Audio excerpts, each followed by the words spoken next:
Tiny, where to get the funds for the business? Okay, depending on what size the business is, depending on what the long term is. Look, a lot of people, there's a couple of areas here I'll cover. A lot of people have an idea and then they want to go to somebody who will supply the funds and say, oh, look, I've got this great marketing idea, or I've got this great business idea, I need you to put the funds up, so forth, so forth, so forth.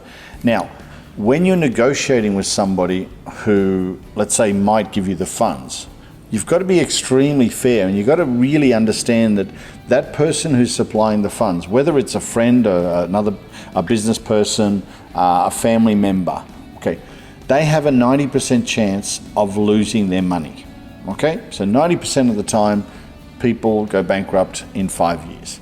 So you've got to take that into consideration. So if you turn around and say, look, if you put up, and let's just call it simple figures, you put up $100,000 in the business, okay? They have a 90% chance that they're going to have nothing in 5 years. So what are you giving them in return? If you're basically saying, oh, look, I'll return you, I'll give you 50% of the business, or I'll do this, or I'll do that. It's got to be extremely fair, and you've got to have a business plan, and you've got to have backup in other areas that you've done, so that they know, okay, there's a higher probability that this person will succeed. So yes, I might invest that money. Like it's very easy in a simple, let's say I do house flipping. There is not a problem in me finding funds from 5 investors for $100,000 each. And I say to them, look, you'll each get $20,000. I'll flip the house, you'll each get $20,000. They have bricks and mortar. They own the house with you. They own the house. So there is value there. Okay, we know that the house is worth $500,000-600,000. So they're not going to lose. If they do end up losing, or the market drops a little bit, or the cost of repair is a little bit higher, they might lose $5,000 or $10,000. Absolute worst case scenario. Okay, but it's bricks and mortar, and you've bought the house extremely cheap. That's why they're interested.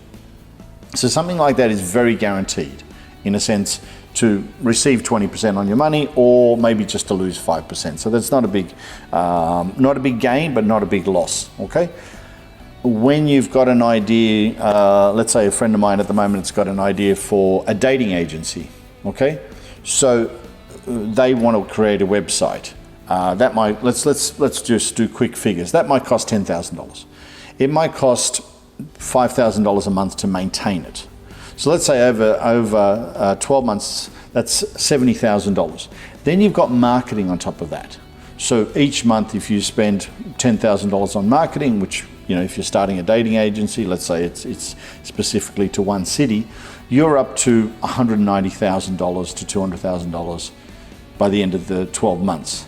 Now, where's the guarantee that you're going to get enough clients? And then you're going to put the investor in a position where, okay, we've got 30% of the clients we need, but 50% of the clients is where you break even in the business. So you might be going back to the investor to ask for another $100,000. The investor is then stuck, and he basically goes, well, I've already invested, $200,000 in this. If I invest another $100,000, will it start making money and things like that? So you've got to really look at what the investor is giving you and what chance you really have. Everybody's excited, saying, yes, my business is going to work. You don't understand. This is an unbelievable opportunity, so forth, so forth, so forth. Okay. But you've got to look at it from the investor's point of view, where there's a high probability that this is not going to succeed and they're going to lose all their money. All right? So on small ventures, save up the money. Save up the money yourself and then start your business. Okay? So on small ventures, do that. So a general rule is, when you do a deal with an investor, let's call it another business person, you need to basically say, okay, you can have 80% of this company, I'll have 20%. When I hit the targets, okay, that I set, then with replacing your money and giving you, a share of the profit and all of that, then I'll start earning my other 30%. So we end up being a 50-50 partner. That's a fair deal. But a lot of people won't do that. They won't do that. They'll basically say, I've got this wonderful idea, but you need to back it. Okay? The other challenging bit you have sometimes is that in some cases, when it's a really great idea, the investor will go off and do it themselves. Okay, so that's where you got to be very careful that you know who the person is, or you sign an agreement with them, or something like that. If it is something spectacular, all right. But generally, you got to remember, 90% of the time, the businesses will not be there in 5 years. The investor has lost all their money. You've just, created, a business, great idea, so forth, so forth, so forth. And also you've got to look at your own motivation.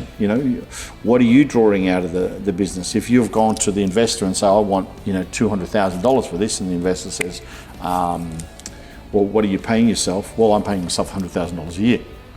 Okay, so the investor is actually paying your salary as well.